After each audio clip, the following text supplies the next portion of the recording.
right, and welcome back to another great episode of Secure Halt Podcast. As always, I'm your host, Denny Caballero, and today I have two amazing individuals, Dr. Mark Gordon and retired Green Beret Andrew Marr, both which work together now in the Warrior Angels Foundation, and they're here to help us understand and break down what we have been dealing with. It's not just one issue. It's a whole conglomerate of different issues. Gentlemen, thank you for joining us today. You guys have been on the forefront of this fight for a long time, both with the foundation, with your movie, and of course your book.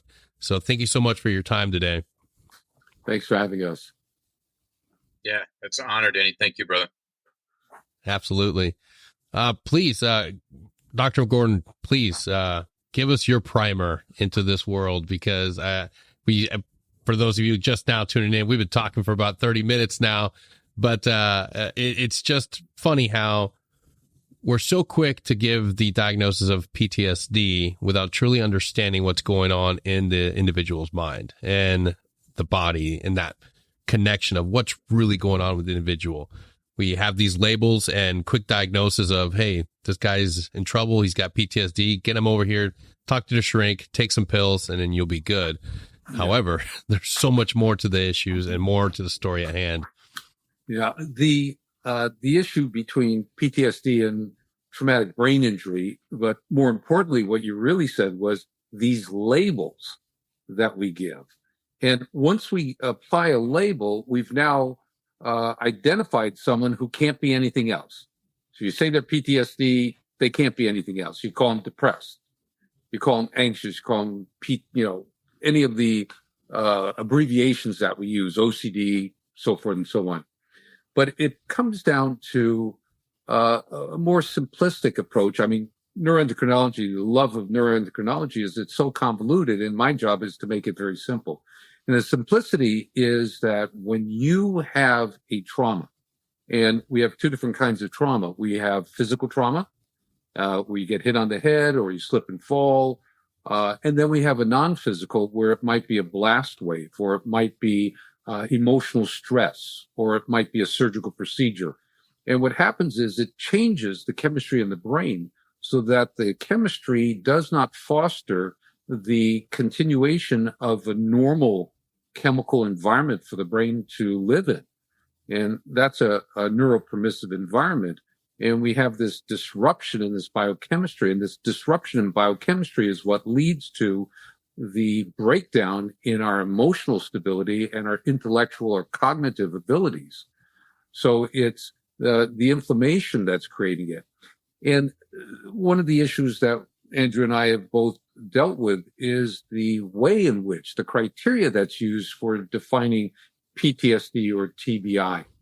You know, it's so much easier to call everybody, PTSD and give them a little bag of happy pills and see how well they do.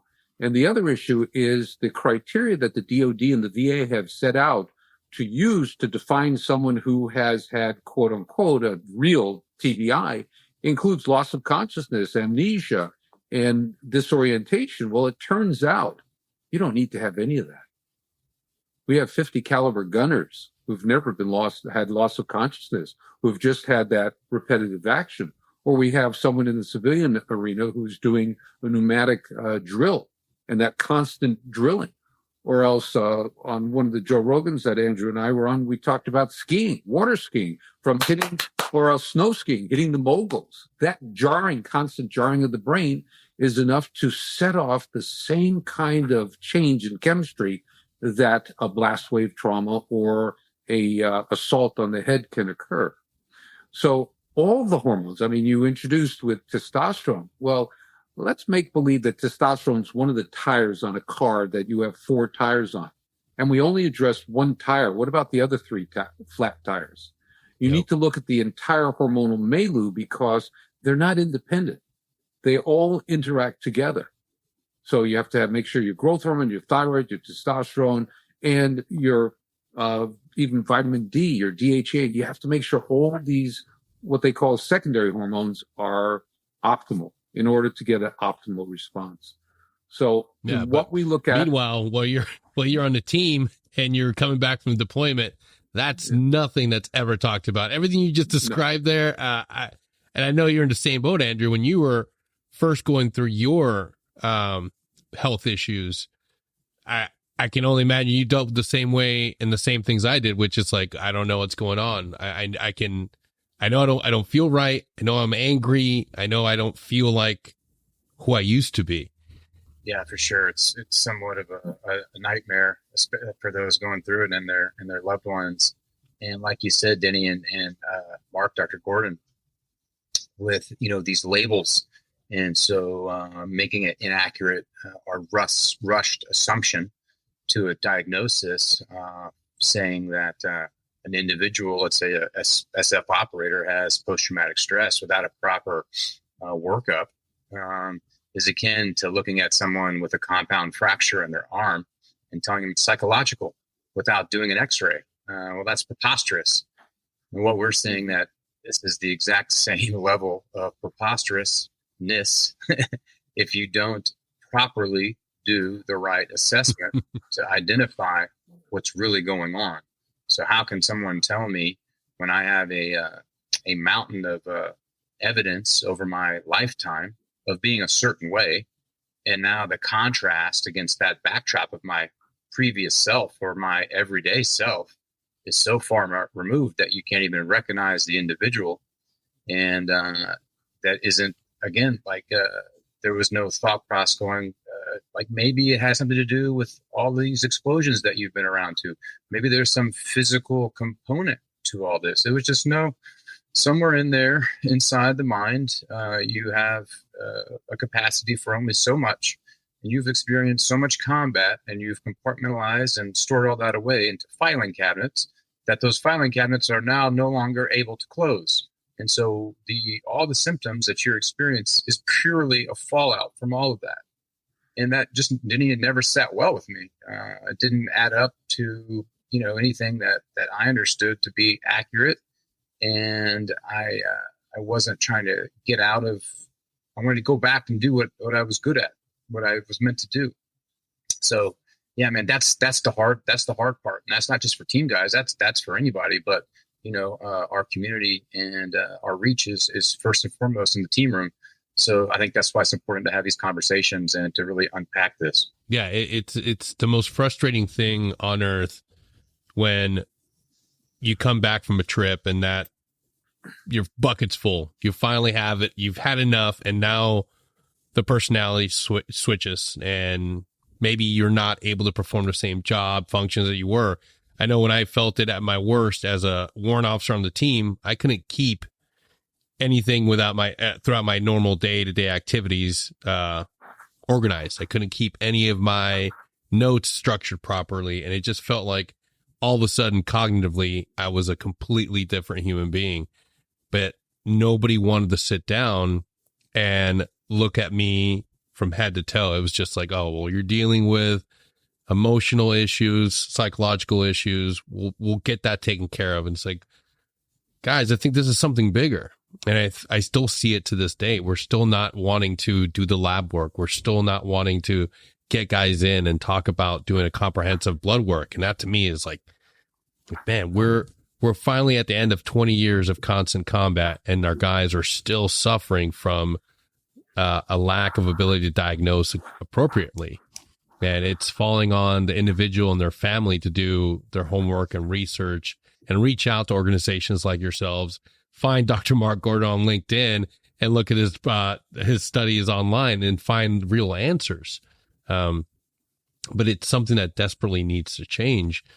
How did you go about, what were your first steps in getting that help? How did you approach it? And yeah, well, I mean, going back to the team room, Denny, and you were talking about it, you started to notice your notes weren't structured as normal. And basically, as I understand it, what you're saying is the things that you used to do with relative ease became a very difficult and burdensome process. And it was very much the same thing with me. And for team guys specifically, the number one goal and priority is to remain on the team so that you can serve at that capacity.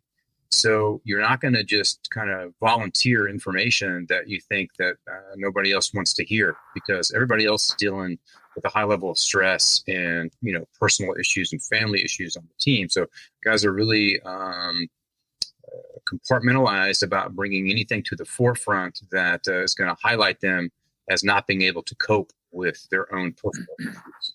And I was no different with that. And so what the consequence of that is that usually by the time that we raise our hand for help, man, the ship has left the port, the train has left the station, whatever euphemism or metaphor you want to use is that's happened.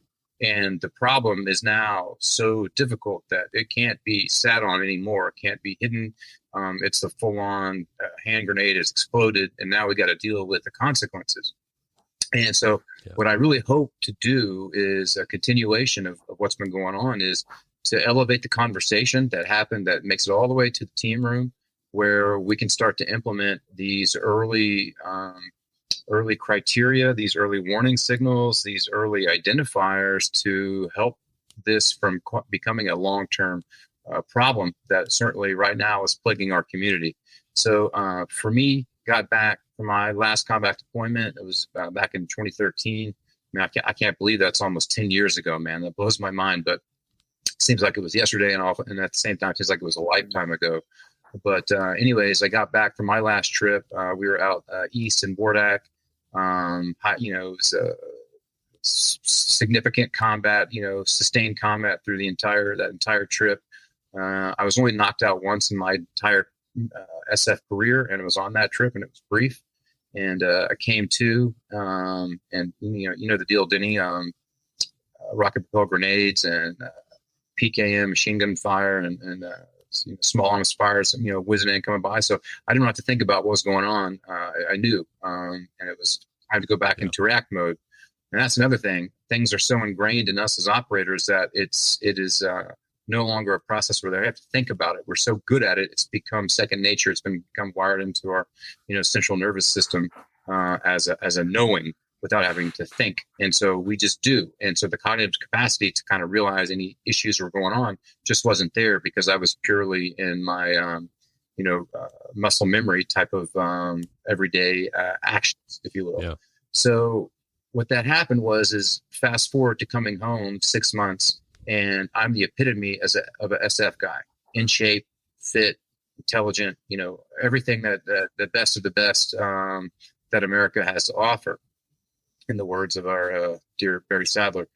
But what happened, man, was everything started to go wrong and fairly quick. And I don't have a gunshot wound. I don't have a missing limb. I don't have a missing eye. And so for me, it's like puzzling. It's very puzzling. And it starts from having like low energy. And like, that sounds weird. Like, what do you mean like low energy? Man, I'm talking like so drained that any process or anything to do is just so far out of reach. I can't even comprehend it, much less think about how I'm going to get out of bed and then move outside the house. And I know that's hard and difficult to understand, but like, imagine being that energy drained that you literally, your tank was empty. I mean, on E, and could do nothing. You still have this job to do. And then I started to have issues with libido with my wife. And that's kind of worked into starting to then notice cognitive issues. All right. So, but I noticed my vocabulary started to slip at first, and going to just use everyday normal words were no longer there. And not only were they no longer there, they would get filled in with words that had like no relevance to the conversation. I'd be like, oh, did you see that range that we went to the other day? Like, Goofy blew up in my face. But it was a good day. I'd be like, what I can't believe what just came out of my mouth, because it was something I was trying to articulate a different word, and different words would come out. So that was bizarre, like not only missing vocab, but having it filled in with something that wasn't relevant at all. And then that continued to get worse and worse, where just my cognitive capacity was really reduced, and my started to become overly emotional. And without having any really triggers or a situation that would warrant you to become very emotional, started to have panic attacks. And I didn't even think I knew what that was. But started to have panic attacks, started to come on pretty frequently. started to become overcome with like this just very serious depression, just kind of looming over. And that's just on the emotional side, man. Then I started to have these physical issues with my balance, and that came from having like such bad headaches that would turn into migraines every day, and the migraines would lead to blurry vision and then to double vision, and then that would I'd have issues with balance and vertigo and things of that nature, man. So that's kind of how I went from being that high performing SF guy to just a shell of that person. And because the panic attacks were so very bad, drinking nonstop, because that was the only thing I could kind of find that would squelch what I was having to deal with. So obviously my sleep's affected, my nutrition's affected, alcohol's affected, and I'm essentially a ticking time bomb. And so at this point, you raise your hand and you ask for help. And at least with my team, my company, my battalion, they wanted to do everything they could to support me. They just didn't know what to do. So what do you do? Something like that. Well, let's send them to every specialist that we know of. Well, that seems like a very sound and logical process. And I was all for it, man. But at the end of the day, I had like 7 or 8 different specialists that I was seeing. No specialist was talking to the other specialists. They were just concerned of things from their, very minimal viewpoint, looking at the overall, person, my backstory, my genetic or biochemical uniqueness. Like none of that was taken into account. Then you throw medication into the mix, which I was put on over double digit, and I became something that was far worse than when I started. And I was fucked up from the get up when I said, hey, I need some help here. So to be on all that medication, to come out far worse from that, was to the point where I was just like, man, this is a disaster. And had some other, critical things happen in my personal life with my family that just caused me to be at this crossroads where I said, man, I can accept what I've been told here. And I'm going to accept I'm probably going to die in early. Or if I live the life that I'm living right now, like it's zero quality. There's no quality. I have to have a caregiver that I'm so dysfunctional. And I don't want to go on like this. I don't want to be this for my family. I don't want to be this for my children. I don't want to be this for my wife. At that point, Denny, that I've been forced to have a medical retirement, and then so you have this loss of identity as well, which is that in its own right is one of the most difficult things anybody could withstand on its own, in that medical situation. And then it's just very difficult. I started to understand why people from our community would pick suicide over living the life that they were living. And so that crossroads, like, hey, I can go down this way and I can live this life and it's going to be awful, or I can choose to say, hey, I don't accept that, man, and I'm not going to live this way, and I don't care what anybody says about it. I'm going to figure out somehow, some way that I can improve. And I don't know what that improvement is, but the promise that I made to myself and my son, who was 13 months at his hospital bedside after he had this significant surgery, was that 1, I was going to return to the man of my pre-injury status. 2, that I was going to come off all that medication I was told I'd have to be on for the rest of my life, because I didn't like the zombie and the demon that it turned me into. And again, I didn't give a fuck, man, what mountain had to be climbed, what door had to be breached, how much money it cost, where I had to go. Because in my mind, those 2 things were non-negotiable.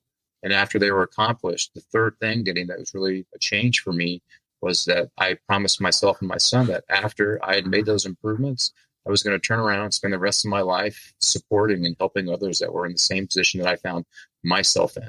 And that was really the driving factor, the driving force that moved me out of, I think, one line of time into this new line of time. And I started to go out all over the country on my own dime to go to these different brain centers and get different care and try different, quote unquote, alternative things. And that's ultimately how Dr. Gordon and myself paths crossed, and garnered some media attention. He had saw it. He reached out to me. He told me about his credentials, his realm of expertise, let's say, in the area of traumatic brain injury, especially with the neuroendocrine system. How he'd already worked with some special force Green Beret out of 3rd Group, I believe, and could actually tell me that he thought he could objectively identify what was really going on in real time. And even better than that, Denny, that they could then, based off of those real time findings, provide a practical, a nearly natural and personal solution to me. And that's what linked me up with Doc. And that's what saved my life. That's what changed my life. And since that day in 2015, I've been symptom and medication free. You know, Doc's been doing this a long time, but since then we've been teamed up doing it together since 2015. Wow. And, you know, we've done our best to get the word out and to actually financially support as many as we could that couldn't support themselves, man. So that's the high level. And I know I said a lot there, but that linked me up with Mark and got us on the path that we're on. The key to, or a very important point that Andrew made in his dialogue or in his statement is that he went through a progression. If you listen to him, he had his trauma, the blast wave trauma that knocked him unconscious for 5 seconds. And then over a course of time, he started having additive symptoms. Now, what those additive symptoms, what we've found, because we have over 1,000 military that Andrew and I have worked with in the past 7 years, almost 8 years. And there's, as the inflammation that is precipitated by the original trauma, by the trauma, starts growing and growing because you're doing absolutely nothing with pharmacology to drop the inflammation, you start getting things like fatigue is very common, then depression, there's insomnia. And that's all due to the fact that the inflammation takes away two very important chemicals, hormones in our brain, serotonin and melatonin. And that's inflammation stops those chemicals from being made. So the inflammation, what it does is disrupt the biochemistry of the brain, so you can't have great sleep. So you can't have great preventive chemistry of the brain, neurotransmitters like serotonin. And then we start seeing people developing headaches, migraines. We have people who have had migraines, 3 migraines a day for 4 to 5 days a week, where at 9 months, their migraines are totally gone and they're not taking any medication for the migraines. What they've been doing is addressing the neuroinflammation, the inflammation in the brain that develops from whatever form of trauma you've had. So we've had seizure cases. We have 3 vets who are wheelchair dependent. They're no longer in the wheelchair, but it's a progression. And one of those progressive points, or the points of end, is what they've been calling PTSD. And if you overlap the symptoms of PTSD or TBI and PTSD, they're almost identical. But the powers that be, what they'd like to convince us about is that the different areas of the brain are being affected in PTSD versus TBI. And what we're finding, that's not the case. We're finding that they're same areas. It might be within the same realm, a little bit to the left as opposed to the right. But that's the uniqueness of the individual. That's the uniqueness of the individual and their what we call biological resiliency. And biological resiliency is the uniqueness of one's body to help protect them or their brain from progressive injuries, things that will help: good sleep, good nutrition, low alcohol, physical exercise, stress reduction, whether or not it's meditation, mindfulness, or any of the modalities that are available, Pilates, stretching, whatever. These are, or cold, ice submersion, in fact, is something that helps with chemistry of the brain-derived neurotrophic factor. And so it's building the biological resiliency, which is like putting another plate of Kevlar on your vest. And that's what we want. And what we've been seeing in our population is that we'll have people who have been with us gotten back to normal, which is, Andrew is not an exception. Andrew is a consistency that we see, that people who go on the protocol after they've had their biomarkers tested and we do their protocol, their treatment protocol, they get better. But we've seen people who have gotten better and then they subsequently have an automobile accident, or they have, some kind of subsequent trauma, and they freak out because they're back to where they were at the very beginning. And all we do is we add 1 or 2 products to the regimen. And in 2 to 6 weeks, they're back to where they were before, because we've already put in a thicker level of biological resiliency. There are things you can do. Holy shit. Low inflammatory nutrition. That's what my daughter Allison does. Low inflammatory food, stay away from gluten, stay away from sugar, trans fatty acids, minimize your alcohol or eliminate your alcohol. So there are things you can do that will help you to rebound. So that's what we've been seeing, is that they're not getting the subsequent injury and staying down. They're coming right back up. So, and if I could jump in with chemistry in the brain. With inflammation, the way that it really, I don't know, like a light bulb went off for me is like to try to think, well, what is inflammation? It's in the word. It's your body is inflamed. Say neuroinflammation. It's inflamed inside the skull. Inflames, literally on fire. Inflames, inflammation, inflames, on fire. And when that becomes a chronic condition, that's a disastrous condition. And so what Dr. Gordon's saying here is like, yeah, surely we can treat that acutely, even if it's chronic. But one can also put into their life all these different strategies, techniques, modalities that work to minimize that. And that is absolutely a necessary base layer that we've seen that will enhance someone's success or minimize it. And the key products that we use are nutraceuticals. They're not pharmaceuticals. They're natural products which have, reams and reams and reams of research. And that's why it took 16 years for us to come out with our primary product that we use for dropping the inflammation in the brain, so that you can, over a course of time, you can notice improvement. Your sleep improves. Your depression starts melting away. The things that they've used to call PTSD are getting better. Your chronic recycling, that loop of your stressful activities during deployment, those loops start fading because you're no longer fixating on that one series of events that occurred in your life that you're blaming for everything that's happening to you. But that's remarkable. Yeah, but the real issue that Andrew and I have always been trying to promote is for the teams or the members of the teams to be able to speak openly and freely without fear of losing their posture about what's going on. Because that seems to be one of the resistant points is, I don't want to tell anyone, because if I tell someone, I won't be on the team or they'll pull me from the team. No, it gives you an opportunity to start assessment and then treatment. So you bring them right back to where they were. It's the hardest thing to do. Yeah. It's the absolute hardest thing to do, is to stand up and say, I need help. Because the idea that we tell ourselves, the myth we tell ourselves is, if I raise my hand and I say I need help, I'm not going to be on the team. I'm going to lose my shot to be on the team. My career is going to end. And no matter how many times we see the opposite occur, it's still ingrained. And yes, sometimes the best thing for the individual is to take a knee, go sit down, work an admin job. God forbid.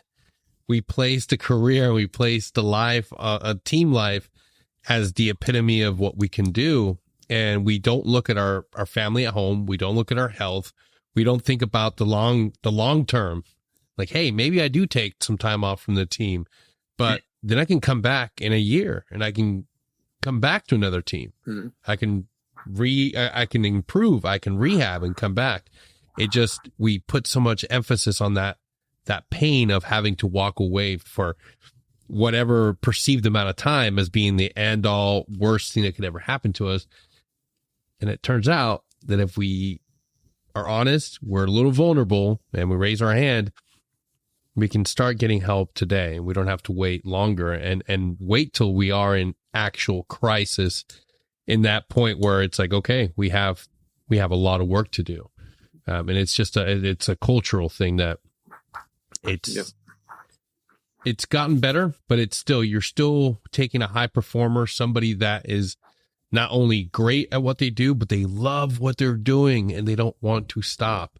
It still needs a lot of work and refinement. I agree, Denny. I thought a lot about it, and what do we need to do? And one, it's like this: guys from the community that are respected need to communicate. They need to talk about it. They need to talk about their story.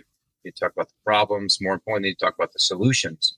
But from a cultural improvement standpoint, what the guys need to know is that this is very preventable as far as the long-term problems stem from being the life of an operator. But if you're not living a life that is congruent with optimizing your performance, and here's how I think we change the temperature. We move of one of talking about treatment or mental health to one of optimizing human performance. Well, what team guy doesn't want to do that?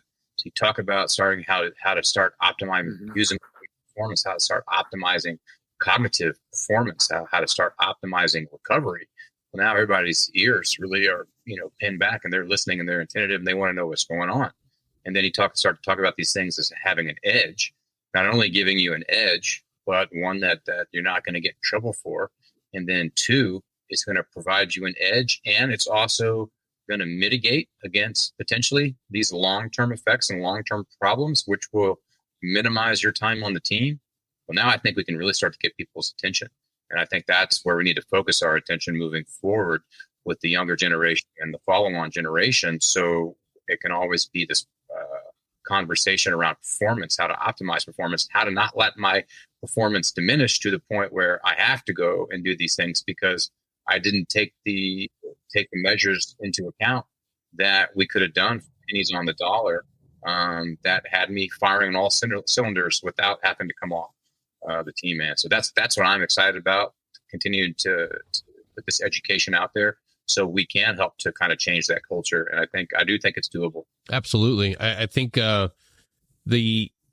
newer age of Green Berets, and I've seen it with a lot of my friends that are still in, that are those optimum athletes. They are now in that team sergeant role, and now they are very savvy about maintaining that balance between mind, body, spirit. You start hearing a little more of that talk of how do we optimize, how do we ensure that we're all perfectly aligned in the powerful triad. And it's become more of a popular thing where it wasn't so much back in our days. There's definitely an appetite in the younger guys to be bought in and to hearing about what they can do in order to stay ahead of the curve when it comes to our mental health and our physical, our well-being altogether. Yeah, for sure. And I think the reframe, like every operator should understand mindfulness, whether or not he's ever been taught, quote unquote, mindfulness, because you ever step into a tactical situation, you just understood what it means to be mindful at all times, in all situations, in all scenarios. You ever been behind the scope of a long range weapon, you know what it means to be mindful of everything in your AO, man. And so I think it's easy to take these lessons, these hard fought lessons that we've learned and earned on the battlefield, and just simply readjust them or retool them and use them, know that we can use them in our everyday life. And you can literally be in the zone and have that level of awareness or mindfulness, if you will, anything that you're doing. And that does quiet the mind, because the mind can't be running all over the place because it's purely in that present moment. But once you realize, like, oh man, I've mastered with my operational skills the ability to be in the present moment, I think I could probably transition that over to any other area of my life as well. And no doubt you can. You have. Yeah. You have. One of the things that I was about to say is, I'm a civilian. So when I hear from some of the guys that we work with, they come back after a year, 6 months, 9 months being on protocol. And they said, man, I'm off all my medication. I feel great. If I felt like this when I was still active, I'd be deployable. And, a lot of the guys had committed to the rest of their life, or anticipated committing their entire life to the military. I know, Andrew, when you came on board, you had mentioned that you had anticipated that the Green Berets or the Army was going to be your entire life, and that it was taken away from you, and you had to readjust to a totally different environment. And you've adjusted extremely well, but I would assume that there's some residual of thought back there about how much fun you could have continued to have if you were still active. And I get that.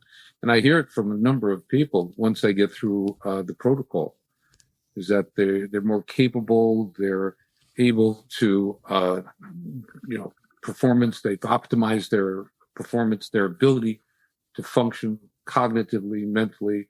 And a lot of the guys have gone back to the gym, we had two guys who woke up one morning separately, and they wanted to run the marathon. Kevin Fleck was one of them. He woke up one morning and said, "I'm doing a marathon." And he trains for 6 months and runs and completes a marathon. And I've got a 62-year-old who contacted me. He said he's felt the best in the past 20 years. And what did he do? He ran a half of a, triathlon? Ran a half of Ironman, half of Ironman. And you see these guys who are not using age or their past mental or physical restrictions to limit their activities. They're going further than they've done in the past. Yeah. And this is attributable to the fact that, they have improved their biochemistry of their brain.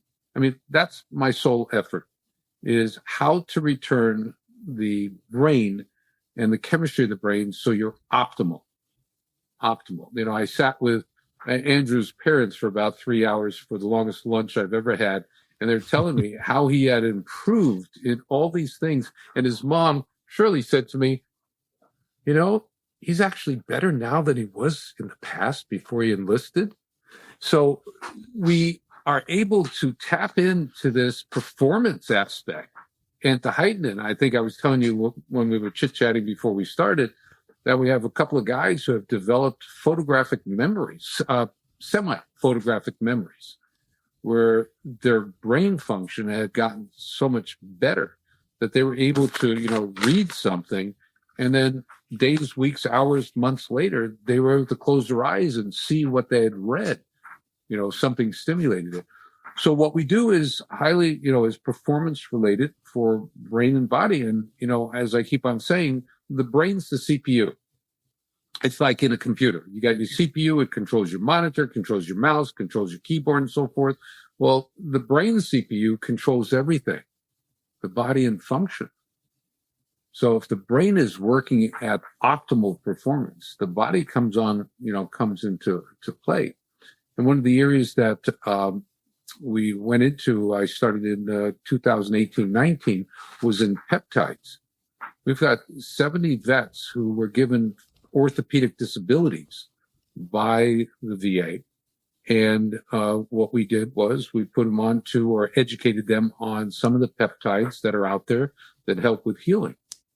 And we see guys that, had physical handicaps, they're gone, or rotator cuff, or manubrium from a hip or elbow or wrist, and they improve. Wow. I mean, Andrew, if he wants, he can tell you his story of, I didn't really believe it, but it happened so quickly with your elbow. Remember that?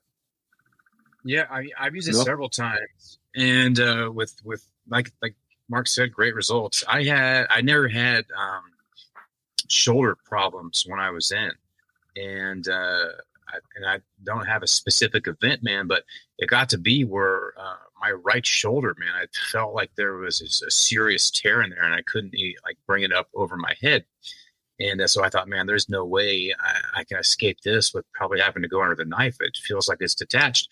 But I gave the peptide protocol a try, and I'd already been familiar with it and tried it before, because I just kind of used myself as a guinea pig and I'm going to see what's out there. But I'm telling you, Denny, in 6 weeks, I went from not being able to raise my arm over my head, thinking that I was going to go in and get MRI and get surgery. It was so painful to be completely pain free, completely range of motion back to full, and cleaning and jerking and snatching at full capacity back up over my head, putting heavy weights over my head in 6 weeks time. So I'd heard some of the stories, but man, I lived that, and that really happened. So, I couldn't believe it. And that's just improving the body's ability to recover and rebuild and regrow.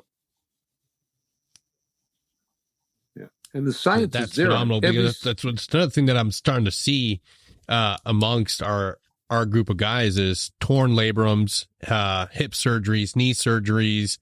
I mean, just within my co-host, the guys that I work with, one of the guys is recovering from shoulder injury. And before that, prior to our deployment together, had a horrible ankle injury where he had to have surgery. And it's, guys are in their mid-30s, early 40s, and they're having hip replacement surgeries. Like, that's insane. And if that's just, to me, that's something that needs to be, why aren't we utilizing this? It seems like a no-brainer. The information's out there, the science there. It's been going for 20 years, if not longer.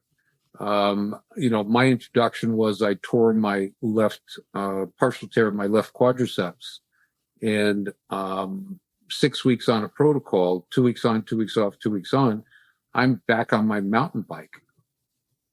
And then I'm doing some work, I'm pretty tough on my body, and partial tear of the right rotator cuff.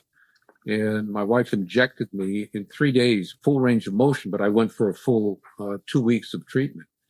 And the majority of time, it's within 6 weeks, you'll know how well you respond to the stimulation. And that's what it does. It helps the body to repair. It's like you've heard of exosomes, you've heard of stem cells, you've heard of PRP. This is another area within that.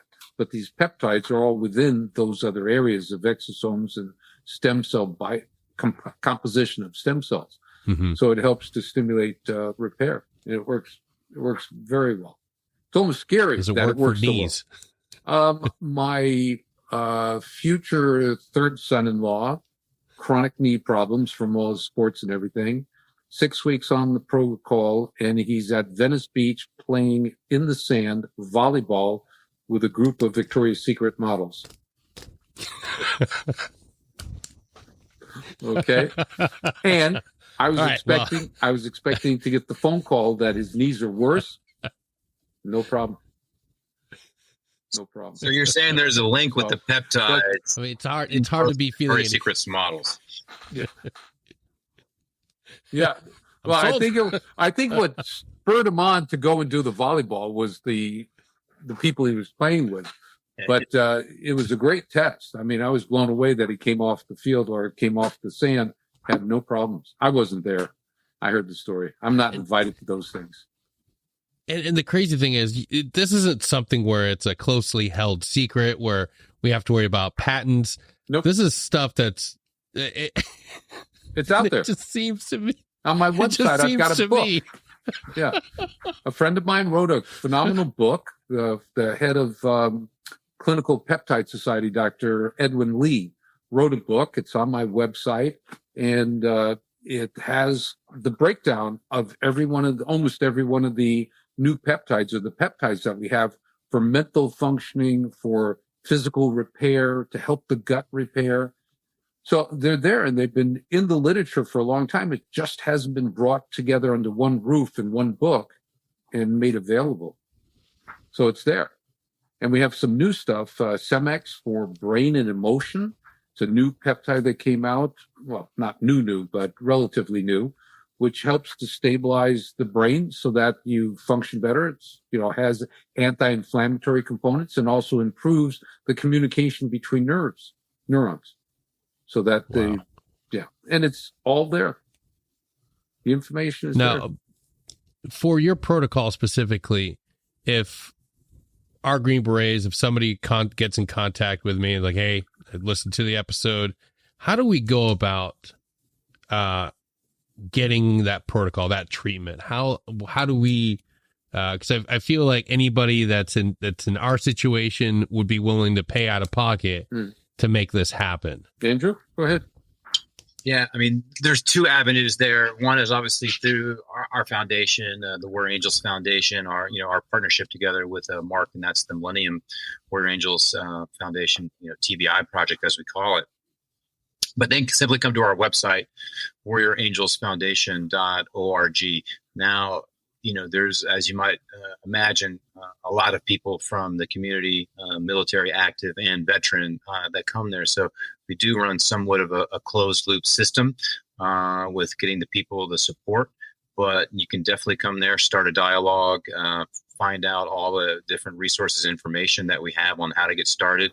And you can start on the website. That's if you are looking and need some level of financial support. So that's going to be somewhat competitive just because there's resources at play. If you can cover your own cost of treatment, then you can go directly to Dr. Gordon's website, tbihelpnow.org, and sign up to be seen by him directly. But that's the two avenues that we have. We got the nonprofit angle, and then the Dr. Gordon's clinical practice. And Dr. Gordon has personally subsidized all of the costs for the military and veterans, so they get the absolute best price that the market will allow. And I'm always just blown away at the level that he will go to make that happen, the profits that he will give up to do that. And I've seen him consistently, and he would never say this on his own, but I've seen him consistently do that from day one, and he wants no fanfare about it. But I'm here to make it be known that, talk about a more stand-up guy, I can't think of one. So, but those are the two routes you can go. Dr. Gordon's route, warriorangelsfoundation.org, and we'd love to start that conversation. And there's a wealth of information on both websites, man. And that's one thing that we really pride ourselves on, is putting out good information, because when I was going through this, Denny, there wasn't any alternatives being talked about. It was just, hey, here's this. And what is this? Psychotherapy and medication that didn't produce positive outcomes. Mm-hmm. Now it's say at least, hey, that definitely exists. Evidence shows it doesn't work for most. But if you do want to attempt something else, like, here are some other alternatives. Oh, and by the way, they're scientifically valid, and they're evidence-based as well. So you can make up your own mind and decide what you want to do to benefit yourself. It's just being told you had just this one option. Yeah, that's awesome. Another quick question on that note. What are some things that you would recommend guys do? Say they're not in crisis yet. Suicide is not a factor at the moment, but what are some things that you both would recommend? Yeah, let me answer this. The traditional protocols, NICO, VA, private docs, that's a traditional approach. They'll interview you and immediately want to put you on a drug. Maybe they'll send you to get an MRI done, so they'll see the little calcifications that we spoke about earlier and say, oh, you've had trauma. Okay, but they can't see the inflammation in there. What I would recommend to people, as I do recommend to people, is that there are two levels of the program that Andrew and I have. A level which is 100% nutraceutical, which means natural approach. And at his website, he has our protocols, which are the nutraceutical products. And we recommend people go on to it for a period of 90 days. If during that 90-day period of time you get a 50% or greater response, continue.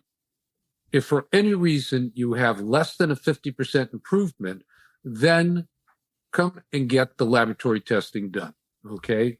And it took me 14 years to put together this biomarker panel, and it's really about understanding how it gets interpreted. And we have a software package that does help us with the interpretation.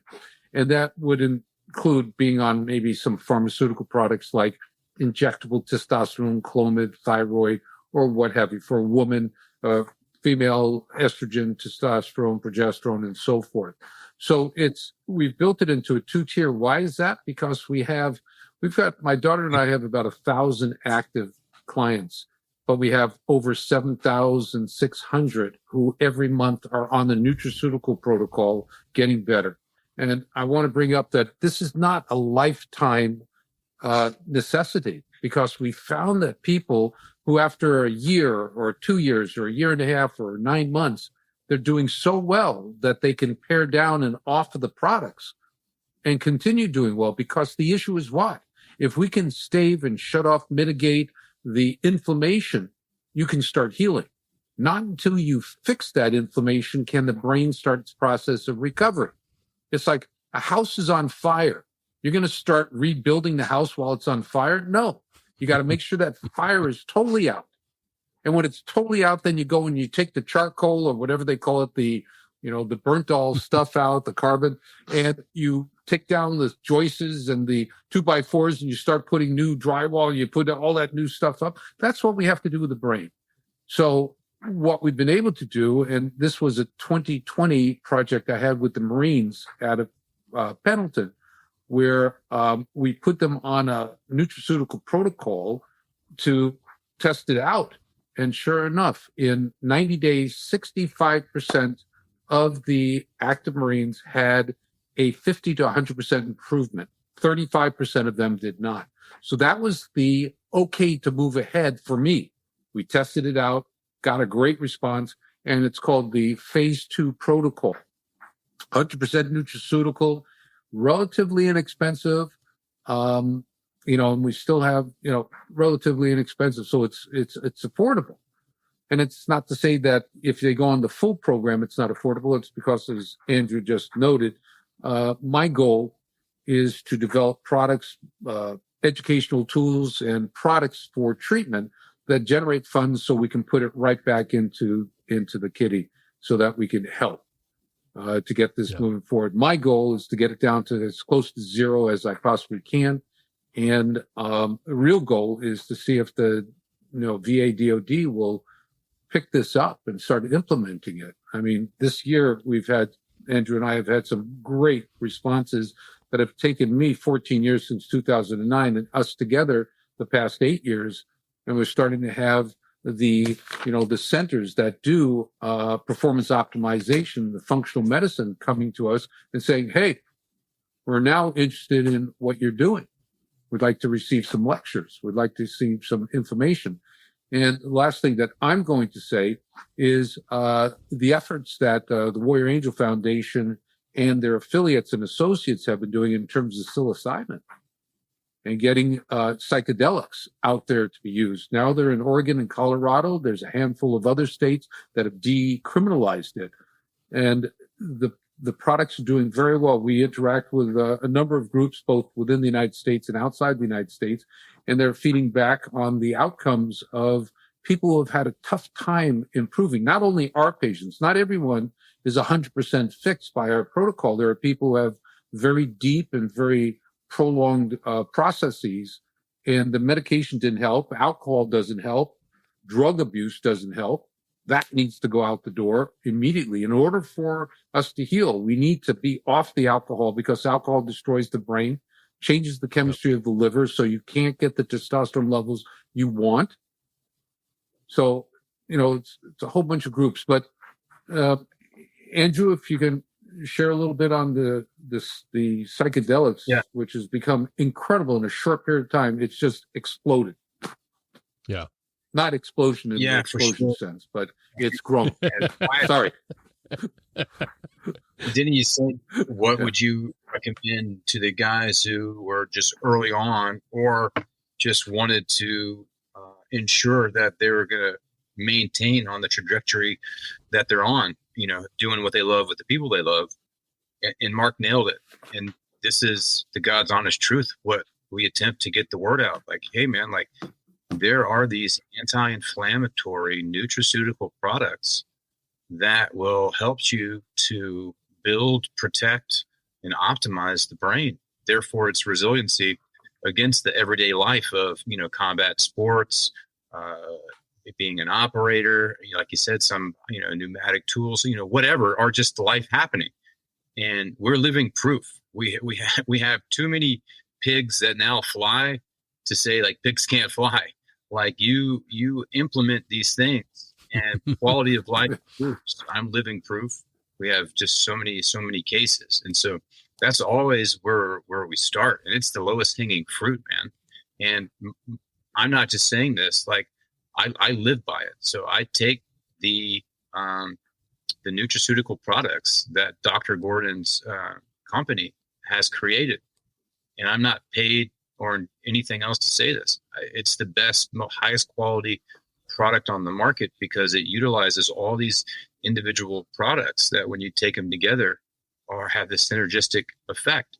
And he wraps that up into this delivery mechanism that makes sure you don't piss it out. It's absorbed through your right? Like I don't want you paying cash and then pissing out 85% of it. And so what that means, it's going to be absorbed. Yeah? And so it's so hey man, like okay, you take it. Well, what about like, so I got 7 kids and a bunch of little ones and twins that are 4, and these guys are fucking crazy, man. And they're hitting their head all the time. All the time. And I don't lose a wink of sleep. We hit them with some brain care too, some high dose omega fish oils, and they're good to go. Like we're squirting this stuff down these kids' neck like left and right. but you know, they're good to go. And so that to me is the biggest endorsement I can give as a parent to say, hey, like I'm not like this bubble parent or this hovering parent. Want to make sure that they're just guarded from life at all times. We want them to be a participant, full-on participant in life, and go and live it to its fullest. And then at the same time, no, man, like, hey, when these things happen, we can do things about it. So that would be, again, what I would communicate to all the team guys. Hey, you don't want to go with Dr. Gordon's products? That's fine. N-acetylcysteine, NAC, curcumin, the VIX, the tocopherols, the mixed vitamin E's. You know, you don't have to take my word for it. Just start looking at what are some natural anti-inflammatory nutraceutical products that are out there that show to be have benefit for inflammation, and you can find it yourself, or you can go to our websites and get that information, man. But I just want to double down on that because it's so important, and like this is life-saving information. This is not just energy. I mean, this is not just career-enhancing information. This is potentially life-saving information, and that's what's kind of hard to get through this stuff, because the way we're conditioned with the medical system, if it's not a pharmaceutical, like, well, it must not have any value. But that's just kind of ignorant thinking when you really kind of understand, like, hey, these are from nature. We're talking about nutraceutical from nature. We're talking about nutrition, and what we put in our bodies matters. And that's why we're finding this just incredible response. And like you said, 65% of the Marines, that's not insignificant. That was an infantry battalion, okay, out there at Middleton that had seen combat. And to just put them on who had TBI symptoms, to put them on nutraceuticals, and for 65% of them to say, man, everything that I was experiencing, I now no longer experience in less than 3 months' time. Like that's ridiculous. But that's like you said, that's the norm. So Denny, I would be remiss if I didn't take the opportunity to double down on that. What would be my recommendation to the guys? That's just it, man. Start with that, and then think about, okay, what else in my life can I get ahead of? How was my nutrition? Like when I was on the team, all I cared about was getting a bunch of protein, but I didn't really ever think about where's the protein coming from, you know, all the protein shakes, what's the different fillers, and all that type of thing. And so it's not that hard to clean up your nutrition as well, and start thinking more of how can I eat in this anti-inflammatory way. And I'm a meat eater, man. And I'm telling you, there's that absolutely conducive to being a big meat eater and still eating an anti-inflammatory protocol. So then I would start looking at those other ways in my everyday life that we can do that. So that's low-hanging fruit there, man, that you can see, like, what's the 1 or 2 things I can take away and do right now? Like, that's it. Boom.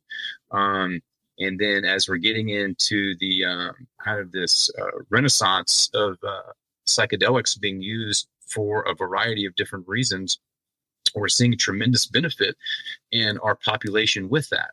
But I will preface this that this is just as important as finding the right doctor to know how and when to administer testosterone to the individual, because some people are just given testosterone. They're not doing the correct test. They're not having the correct understanding. They're not knowing of what's upstream of that, what's downstream of that, what's the long-term effects. If I do it in this way, if I use a certain application of testosterone, that's going to have negative effects. So here's this very beneficial thing that's produced by the body, but if used in an inappropriate manner that is not based on a individual's best case scenario, then what we find is like they come out worse than when they started. Psychedelics is no different. Or I talk about like water. Like we know in our community about hyponatremia. Means you drink so much water that you just literally push through every salt out of your body, and now your kidneys are failing. I knew guys that actually suffered from hyponatremia.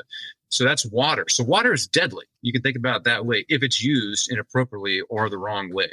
Now, I'm not psychedelics are deadly, but I'm saying that they need to be used in an appropriate manner. What do you mean by an appropriate manner?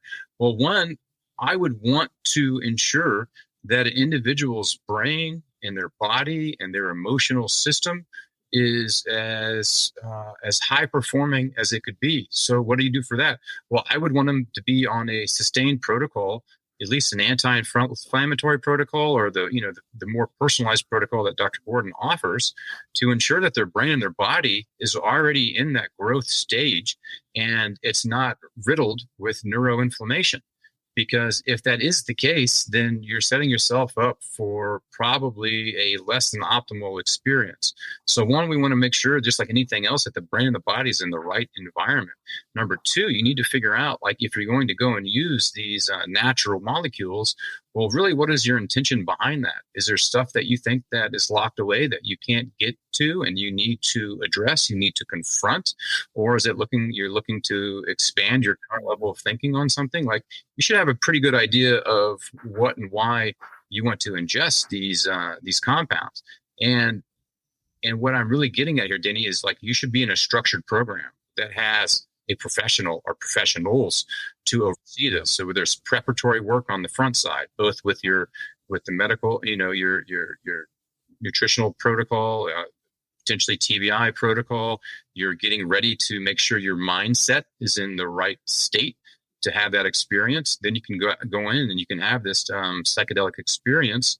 And then you rode the roller coaster. Great. You had all these new understandings and these new connections, and things might make more sense than they ever have before. And you can understand how everything in your life has evolved and developed in a certain way in complete congruence to lead you to where you need to go next. And you see the uniqueness and the connection behind it all. But what are you going to do with that? And then how are you going to use that in your everyday world where you've had this mountaintop experience, but everybody else is in your environment is still kind of operating at the same capacity? They don't really care that you've had this mountaintop experience. Well, that means you need to be able to integrate whatever happened with that experience and also figure out how you're going to be able to navigate your current environment when you come back from this experience. So these are all things that we necessarily don't have answers of the best way to do that. But that's why we felt, both personally and as organization, that we wanted to get in and understand the landscape of psychedelics, one, and then number two, that we could also help to be supportive to make sure, to ensure that when our brothers and sisters from the community wish to engage with these compounds, that there is a safe and secure process that they know that they can trust to be able to go through this and use these things for healing and growth and expansion. And so, and I know I didn't go into actual the experience. There's probably a whole different podcast for that, but I just wanted to go around the importance of setting it up the right. When you do that, then you really open yourself up to these benefits. And the science is really starting to come out on this, of all of the different neurological benefits, the neuroplasticity and everything else. So we're just scratching the surface of the benefits and the long-term benefits of this. And, we're kind of continue to be on the kind of the cutting edge of that as far as the veteran community. Absolutely. We were, for the longest time, we've thought of psychedelics as these evil, harmful things not to meddle with, but in reality, they're they're medicine. They're medicine that need to be utilized the proper way in the proper setting with guidance of individuals that can be there with us while we're taking it. And we're just starting to see that. And that's definitely another episode that I want to bring you both back on for that, because come to find out, like there is a lot of evidence and testimony from guys in our own community that have been using it for getting treatment here recently, and they're completely different. They are happy, they're thriving, and they owe it to psychedelics. I can't thank you both enough for being here today talking about this. One more time, the websites where our guys and gals can go for this information, and if they can get a hold of you through social media, what those handles are real quick. Go ahead, Andrew. Yeah, again, we're warriorangelsfoundation.org. Mark, is TBIHelpNow.org? Is that the one you want to give out? Forgive me for asking you on the spot, but that's the one that. Yeah, that's the one. That's the that's the educational one that has the new area about psilocybin and support documents. It has the marine studies on there, as well as every year I publish a paper called the Summary, so people can see how our civilians do, our military do. And just recently, we added tinnitus, ringing in the ears by accident. We found a protocol which ends up reversing ringing in the ears. So tinnitus, reversing it. Yeah, Andrew is one of the top reversers. He 100% improvement for an EOD guy, not having tinnitus, right? How's the tinnitus doing? Yeah. Virtually zero tinnitus. How's the tinnitus? If it does from 100% to zero. Yeah, 100% to zero, and every now and then I'll have it come on, and I can really focus in on the tinnitus and minimize it till it's completely gone, and within like a minute or two. So it has no negative effect on my life whatsoever. Yeah, we have 92 vets in the project, and they're averaging about 50.7% reduction in their tinnitus. Our civilian population has a higher response, but look at what caused their tinnitus versus in our military. Yeah. Major difference between it. So it was not something we went in looking for. It came and bit us in the ass. It came and took. Yeah. So we've been monitoring it. Everybody for 2 that years. I know that's a close friend suffers from it. So yeah, and that's one of the things that's like, go read about it at the 5. website. They can read it at the website on the 2021 annual report. It's a separate graph showing Perfect. It. Okay. Awesome. All right. Guys, thanks again for being on here today, and I can't wait to have you both back on. Thank you so much. Until next time.